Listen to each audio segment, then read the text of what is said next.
Hi, my name's Rebecca Harrison and I'm a SEND parent, and I'm very passionate about SEND. I'm also an ex-teacher and I still work in education and training to this day. But what I'm very aware of is that there's not enough educational materials, not enough support, not enough knowledge out there for us SEND parents and carers so that we can get the support we're entitled to. But first of all, a little bit about me. As I just said, my name's Rebecca, but my journey started about 9 years ago when I had my oldest son. And we found out that he just simply was not meeting his milestones when he was at nursery. And the biggest milestone he wasn't meeting was he wasn't talking, and he was extremely sensory. I don't know what your kids did when they were young, which showed that they were sensory, but what my boy did is he used to thread laces across his palms and make a growling or purring noise when he was doing it, because it was obviously fulfilling some form of sensory need. But from the get-go, from the first suspicions from when he was at nursery at 18 months old, nothing was really put into place by the nursery, by the health visitor for early intervention. Very much left alone, and just to muddle through it till he got his autism assessment when he was 4, and he got a diagnosis of autism. And then we had suspicions right from the beginning that he had ADHD as well as the autism. But where I live in South Yorkshire, the ADHD assessment waiting times can be up to 6 years, and it's on a pathway. And I thought, we can't wait that long. So what we did is we were in a fortunate position to have the money to go forward and go to a private provider in Norwich, where we got an ADHD diagnosis for our son. However, the fight was not over, because when we presented our NHS Trust CAMS with the evidence of our son's ADHD diagnosis from the private provider, guess what CAMS said? They didn't say, yes, we'll take the diagnosis and it's on our books and we'll take over the medication, yada yada yada. Oh no. It's never that simple. They turned around and they said, even though I'd paid for my son to be assessed by a professor of ADHD and neurodiversity, that was not good enough for them. And instead, they made him have another assessment with them. Thankfully, it was very quick. And they agreed with the initial private assessment and took over my son's treatment and regular appointments to check his blood pressure and weight for ADHD. But if we'd not had the money, if we'd not had the time, if we'd not had the inclination to go forward with this, we would have still been on that pathway to this day, I believe, which can be very infuriating for SEND parents and carers. We are very vulnerable people and we need all the help we can get, and unfortunately, due to austerity, due to governments not really caring or understanding about SEND, we've kind of been left in the lurch. Well, I feel like that personally. I don't know about you, but a lot of the SEND parents and carers I talk to in our area are very knowledgeable people. They've been around, some of them's been around a hell of a lot longer than I have, but they all say the same. When they needed support, there was nobody there. And there are some fantastic organisations like carer societies, some fantastic charities out there that help, but they're being overwhelmed due to the increase in demand year in, year out.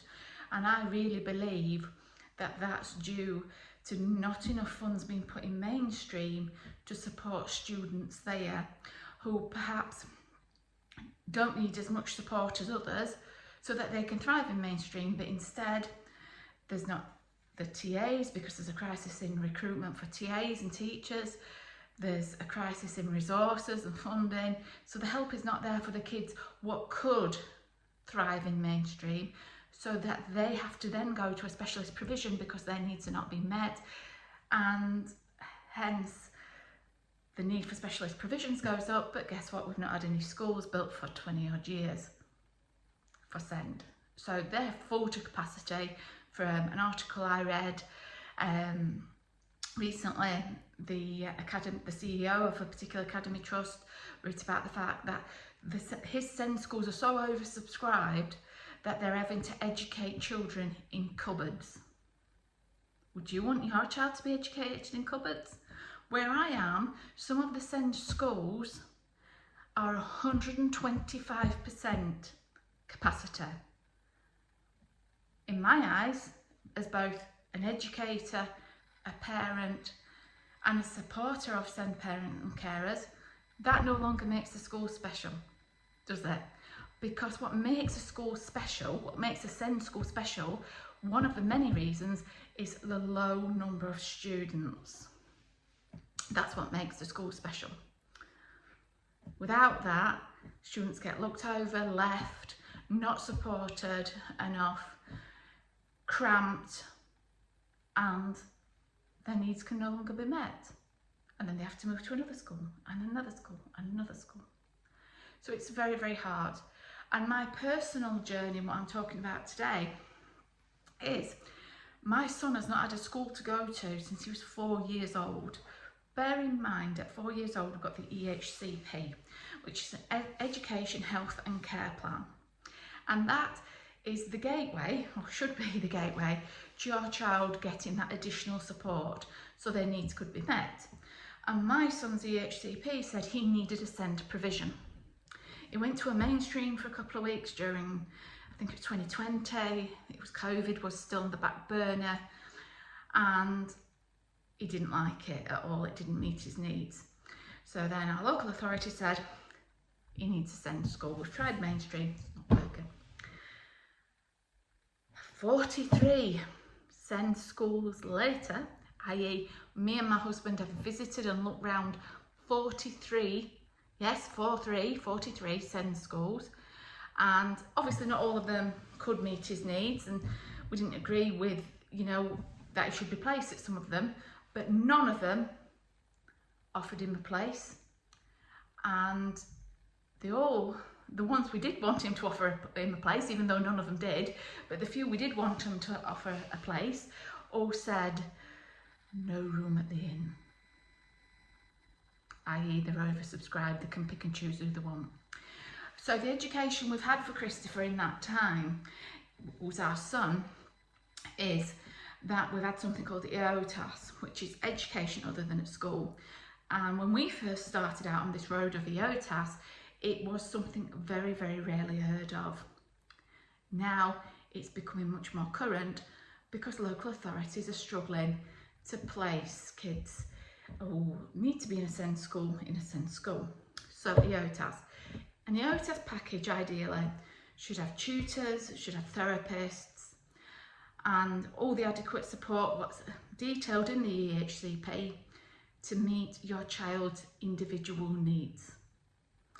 And for our son, it's been really good, you know.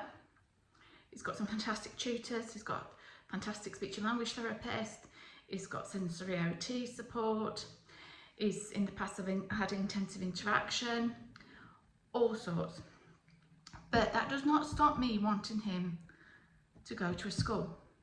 He doesn't have mental health, he doesn't have anxiety, he doesn't have bad behaviours, he can sit at a desk and learn, but he has got additional needs and he does not fit in the mainstream. But due to the crisis what we're facing now, unfortunately there aren't that places for children like my son, and it's very, very upsetting. Very upsetting, and it's wrong. And over the years, since we've been one of the very few to have EOTAS, to now be more and more people having EOTAS, I'm seeing that more and more people are feeling lost in the system, are saying, my child's not been in school for 15 weeks, I've had some parents say. And some parents don't have the knowledge that others do, and that's why I'm so big on sharing knowledge and sharing support, because without it some people have nothing and nobody. A lot of SEN parents have SEN needs themselves. My husband has autism. It's a diagnosis of autism, and I believe it passed down to my oldest son. I do believe that in some cases it can be genetic. Some parents might have learning disabilities themselves, or physical disabilities, or other caring commitments for older parents, or have to work, or there might be single parent families. And what really upsets me is they don't have that support network to get through this. They can be bullied into sending their children to provisions what don't meet need, but they're that desperate to get the child in somewhere to have the school that they're persuaded sometimes, not all the times, to go down these different avenues. And it's hard, and that's why we need each other, to support each other, to talk about the good, because there's a lot of good what comes from our kids. They make progress every day, the bad and the ugly. I'm sure there's a TV programme in that somewhere. But it's heartbreaking, and this is why I created SEN Home Ed, to support SEN parents and carers, home educators, and SEN professionals in what's out there, i.e. resources, funding, support, webinars with professionals, etc. And it will eventually become a subscription service for something like £20 or £30 a month, and obviously you can cancel when you want to, but the need is there, and it's very, very important. And it's important that we stick together, because I don't foresee things getting any better. I hope to God they do, but due to this great big black hole, what the Labour government's saying that we have in the finances, where's the money going to come from? Because apparently there's no money in the pot. So somehow along the way, all we've got is each other. So please, let me know in the comments below who you are, where you're from, where you are on your journey, if you've got any hints and tips to share from your experiences, or if you've got any questions which nobody's been able to answer, or you feel stuck. We can help each other along and support each other. And obviously we've got our Facebook group. We're going to be doing a fantastic Facebook Live with Rachel, and there'll be a chance for participating in that Facebook Live to win a sensory self-care box which Rachel produces. And in the next few weeks we're going to be giving books away, and some of the books I recommend and will be giving away for people participating in the Facebook Lives are phenomenal, are absolutely phenomenal. They have been #1 in my journey to help me go forward, and they're very easy to read and access. So we're going to be having lots of stuff like that. So remember, put your thoughts and details in the comments. If you know somebody who wants to join the Facebook group, or you want to recommend somebody, do so. If you're already a member of the Facebook group, great. Get your friends, get your family involved, because we've got to stick together, we've got to communicate, and we've got to educate each other, because that's all we have. So I'll be back. I'll be doing another video on sensory diets, sensory OTs, and why we need them. I'm very passionate about sensory integration, and so I'm going to do a whole video on that, and how we got funding years ago for my son to have his first sensory occupational therapy assessment. You can get them on the NHS, and I'll tell you a route in how to do that. And if you need to go down the private route but you need some funding towards it, I can tell you how to go down that route as well, but obviously eligibility criteria apply.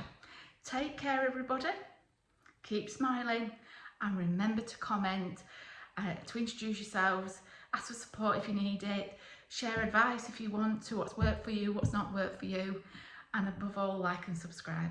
Take care, bye bye.